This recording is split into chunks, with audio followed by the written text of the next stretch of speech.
Welcome to Fashion Reverie Talks. I am Cicily Daniels. I'm Tijana Ibrahimovic. Fashion Reverie Talks takes you from the front lines of fashion to the front row. And all of Fashion Reverie Talk segments are based on published content found on fashionreverie.com. So remember, if you want more information on the segments, go to fashionreverie.com. So in this episode, we chat with Fashion Reverie's Associate Editor, Tessa Swantek, about the Gilded Glamor article that she wrote. And we're joined by Fashion Reverie's Editor-in-Chief William Gooch about his article, Gilded Glamor Seen Through the Lens of American Designers. Now, we start every episode with our fashion news, and our news segments are based on the fashion news alerts found on fashionreverie.com. Okay, let's jump into the current events in fashion. Let's start with you, Tijana. All right. So what do you think Fendace is, Cicily? Any clues? I mean, if I hadn't read fashionreverie.com, I don't know. I would be like, is it a new food? Is it a new fragrance? It's a new something. It sounds new. What is it? Tell me about it. Well, Fendi and Versace have just released their first collaboration. That we kind of all saw this coming after, the little preview we saw, I think, last year. So it is an ode to femininity and friendship. And Kim Jones, creative director of Fendi Couture, said that it's a swap rather than a collaboration. And most of all, it is done out of friendship. It is the beauty of togetherness after time apart and a celebration of women who have inspired me so much. So this collection will be available only in their pop-up stores around the world. And the only physical venues that were actually will showcase the collection. And this starts on May 12th. So it will be under the names Versace by Fendi and Fendi by Versace. So of course, a lot of top models like Naomi Campbell, Iman Hammam will be part of the campaign. So it will be interesting.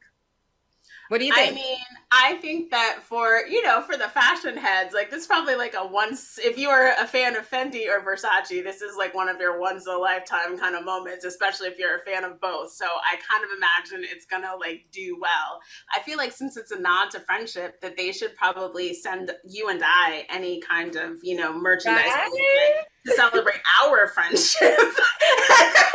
You always make such great points. You know what I'm saying? Exactly. Nod to femininity, friendship, women. Exactly. That's so us, Tijana. I agree. Well, I look forward to seeing the collection.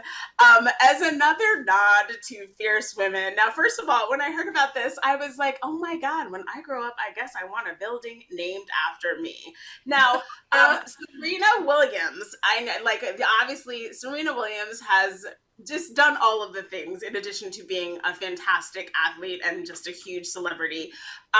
But Nike has named the largest building at Nike World Headquarters after Serena Williams. And it is called the Serena Williams Building. And it is 1 million square feet. It houses lab space for their consumer creations.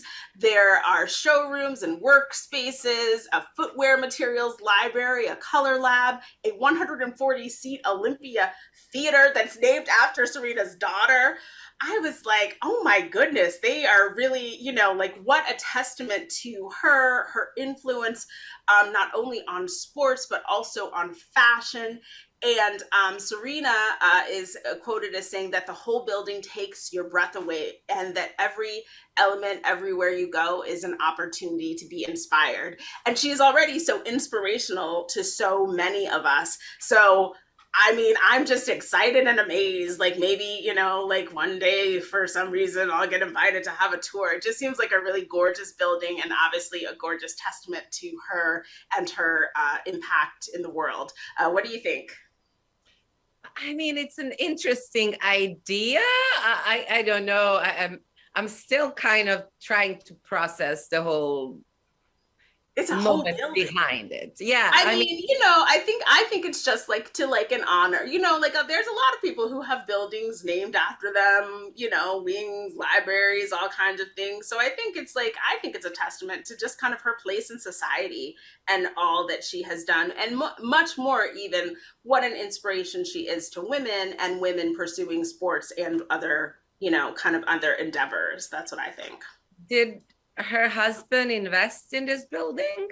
I mean, I don't know, but like we're not really worried about either of them for their finances. So I don't know, but maybe.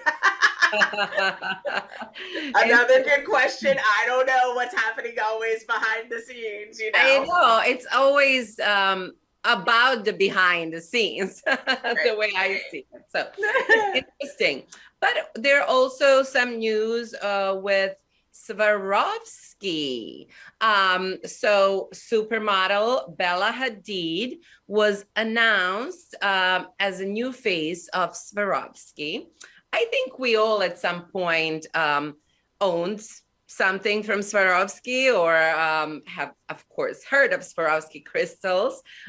So the new creative director, Giovanna Engelbert, selected Bella as the new face of this iconic brand. Bella was photographed by in a recent campaign where she demonstrated the many faces of Bella Hadid. The transformative crystals show Bella's many moods. And so Giovanna actually said that Bella goes from sporty to glamorous while remaining the same girl with confidence and authority.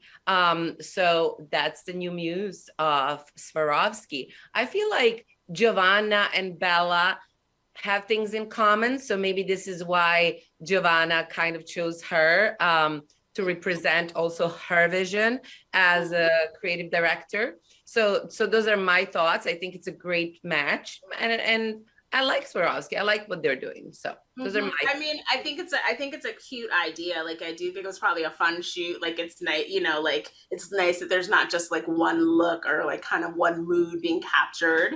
And jewelry is definitely that. I think people wear it at different times to suit their mood. So and it's finally something that literally everyone can afford, yes. So good price point. We always like a good price point. Well, that is it for our fashion news of this week. You guys know, always keep it on fashionreverie.com, and you can always stay up to date with what's going on.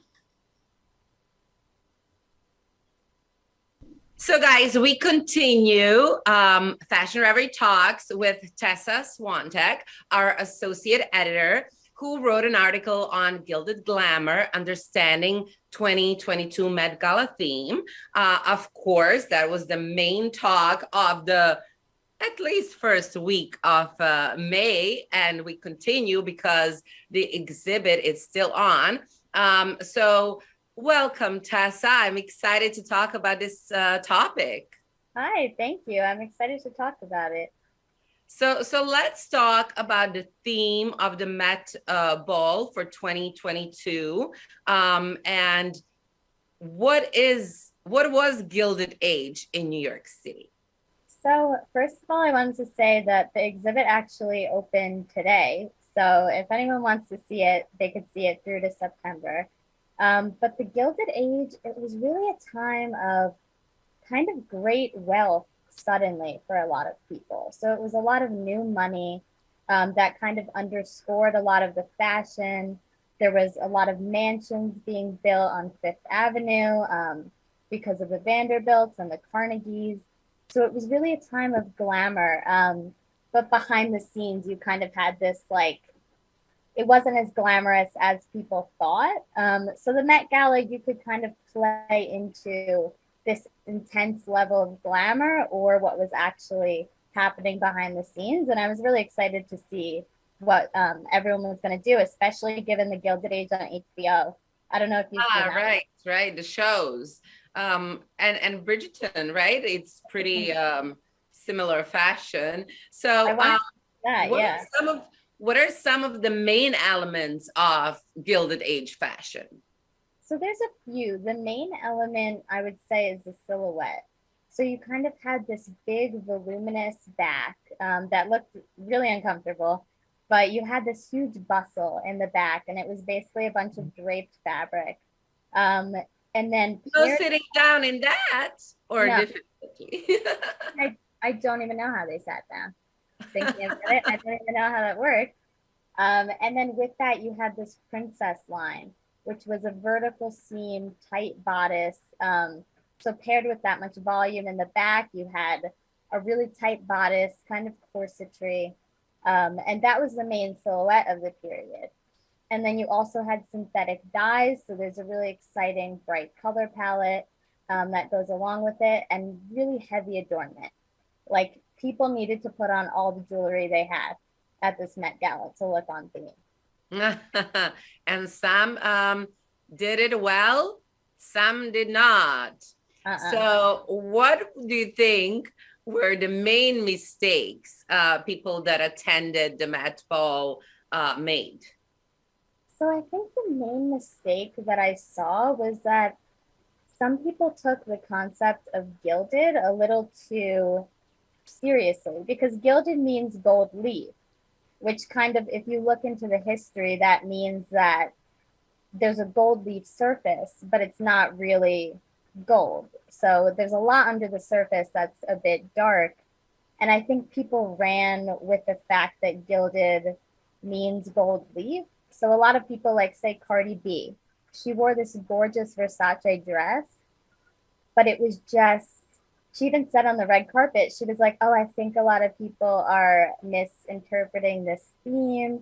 I think that it's really about being gold. It's not really about a period of time, which is like, if you kind of read what the Costume Institute is doing, it's not really just about the golden element of it. And even though the dress was beautiful, I feel like there could have been a lot more done with that sort of concept and about the gold leaf. I wish someone wore like a gold leaf dress and then did a whole transformation into something like darker, like Blake Lively did a whole reveal, you know, something of that sort. Yeah, I agree with you. I'm trying to remember if there were any gold leaves. I do think Megan Thee Stallion, she had like little wings that reminded of little leaves. So that's probably the closest it came to it. And I think it was a Moschino dress. So what do you think, who followed the theme the best, or who were some of your favorite people or best dressed? So I think some people kind of went on the nose with it. Like Billie Eilish wore a very classic Gilded Age dress. It was a lavender and green and this like butter yellow corset Gucci dress with a bustle on the back. You had that princess line. But in that case, it's not really modernized. I think the whole point is to kind of modernize these trademarks of the Gilded Age. So I would say I actually thought the best dressed was Normani, who she didn't really get a lot of coverage, but she wore this like dark Christian Siriano dress, and it kind of had a modernized bustle, a lot of volume to the bottom, and then she had some vertical lines at the top, which is kind of reminiscent of like the Vanderbilt mansion or the princess line, but it's modern. Was her top cropped? Was it a short top?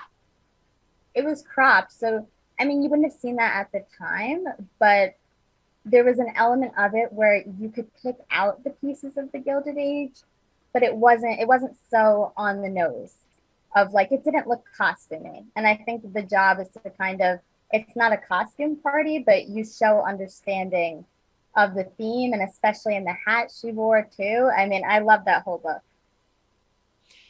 Yeah, I don't know how I feel about a crop top for the Gilded Age, but I feel like Billie Eilish went too old theme, and and she went too modern. So like maybe if the two ideas blended in a way, it would be good.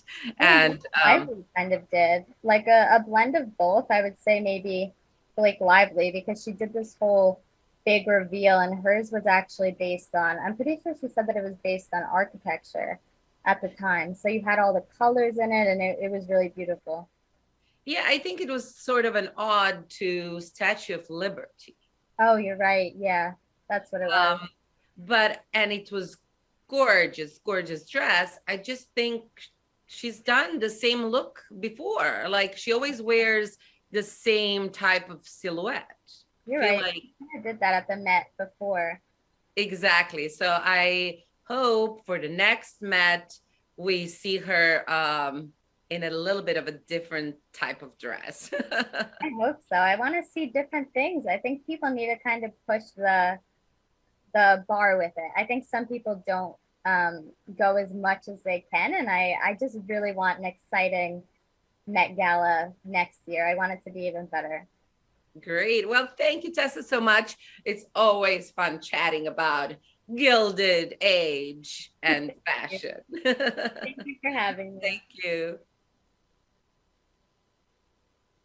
So we are not done talking about the Gilded Age at all. Obviously, the Met Gala is a huge event in fashion, as is the exhibit at the Costume Institute of the Metropolitan Museum that inspires the red carpet looks that are seen at the Met Gala.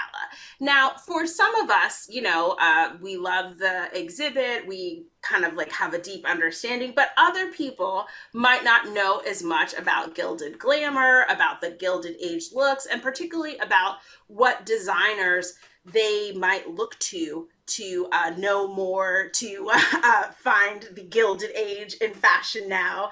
And I am thrilled to have Fashion Reverie's Editor-in-Chief William Gooch to discuss American designers that are currently employing Gilded Glamour in their design aesthetic. Welcome, William.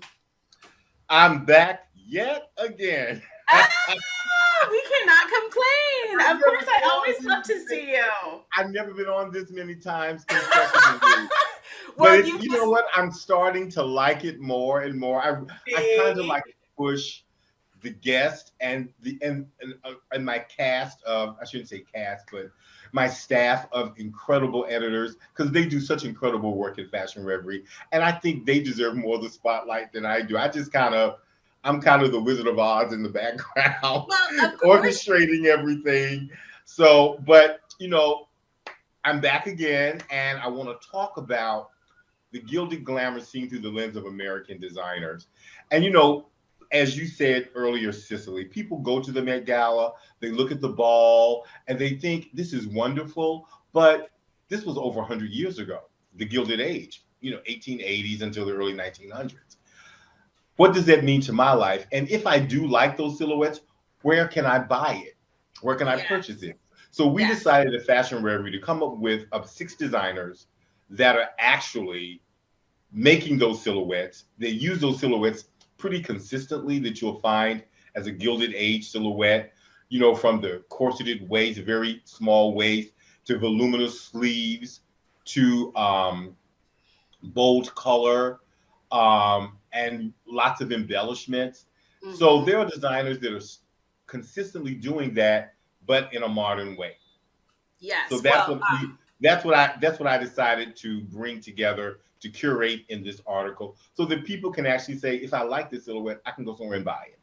I love it. Okay, well, we're going to talk about a few of these designers. Now, Bibu Mohapatra is a favorite designer here at Fashion Reverie. And yes, we love him. Love. Yes. So how do you think that the collections have reflected a Gilded Age aesthetic?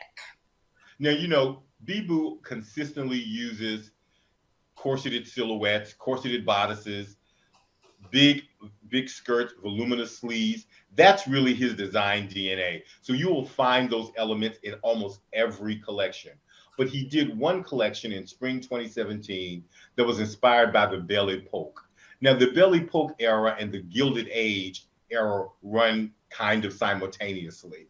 The belly poke was more in Europe, but the Gilded Age was in the United States, as our wonderful associate editor, Tessa Swantek, explained what that was all about. All the new money, the railroad money, which you'll see in the series Gilded Age, the railroad money, the big bankers, J.P. Morgan, and their new wealth that was kind of happening in the United States. But in Europe, we had something called the Belle Epoque, which is the beautiful age. That's what the name means. And it was all about being inspired by beautiful women of that time. Have you ever seen the movie Gigi? Yes. With Leslie Caron, classic Hollywood film. That Yes. was the Belle Epoque era in Europe. Okay. So think about the same silhouettes from the Gilded Age. It's in the Belle Epoque, and Bibhu Mohapatra took that silhouette and modernized it. So he loves voluminous sleeves. You'll see that. He loves the cinched in waist, the tight corseted waist. You'll see that. But what he does is, what he did in that collection, he took fabrics that you normally wouldn't think about, and he used them in the garments. He layered things. So garments that are fabric that's used for your to line up a dress, he used those on the outside. Very different, very ingenious. He put certain fabrications and colors together that you normally wouldn't think of. And instead of a bustle, which Tessa said she had no idea how people would sit down in those dresses, he did a bustle too, but it's what you call a faux bustle. And that's a bustle with more material in the back that can accentuate your waist, accentuate your femininity, but it's easier to move in. So instead of having those corsets with all those, like, what's it called? Not horsehair, the boned corset. Oh yeah. I forgot. The whalebone. That's what it is. He just had it so that a woman could move a little bit easier nowadays, because women do a lot more than they did 100 years ago. There's a lot more things that women do. They need to move easier. So that's what you will see in his collection. And in the current collection, even though it wasn't as much of a Gilded Age direct aesthetic, it's still there. Beautiful dresses, beautiful gowns with huge sleeves, cinched waist. So Bibhu, we love you. You do it every season. So consumers, buy. Buy. And I did think of what Tessa was saying, in that, like, these to me do give you that modernized, as like a modern interpretation. Like you said, maybe not an exact, like the idea of the bustle, but makes it much more wearable for like an everyday woman, that there are layers or colors that you might not associate with the Gilded Age, but still the silhouette or the whether it's the waist, or like the like kind of richness, or the like layering of the like fabric. So I think it's that was a gorgeous collection, and I guess some people for the gala should have looked back. I was thinking the same thing. We should have looked at Bibhu and some of the other designers that we curated for this article. Exactly. Now, another designer that we love at Fashion Reverie and Fashion Reverie Talks is Byron Lars. Early on, his design aesthetic reflected the corseted garments with the faux bustles. Can you talk about that? Well, he always does it every season. Season. And he had one collection, I don't think it was his debut collection, I think it was 92, where it was all about that Gibson girl. Now, the Gibson girl look is a look that was a part of the Gilded Age. But the Gibson girl was actually a working class girl. She worked. So you talk about those striped shirts, those kind of pinstripe shirts with a high collar that were pulled in at the waist. Byron does that look every season. This season for spring 2022, he still had that striped collar, that striped shirt, but he made it a shirt dress. So it flowed all the way to the knee. So Byron is always using that silhouette. These are classic silhouettes. So a lot of designers use those silhouettes from the Gilded Age. But Byron, I think, is probably one of the better designers that knows how to modernize it for the way modern women live today. So kudos to Byron, always. And it's always in his collections.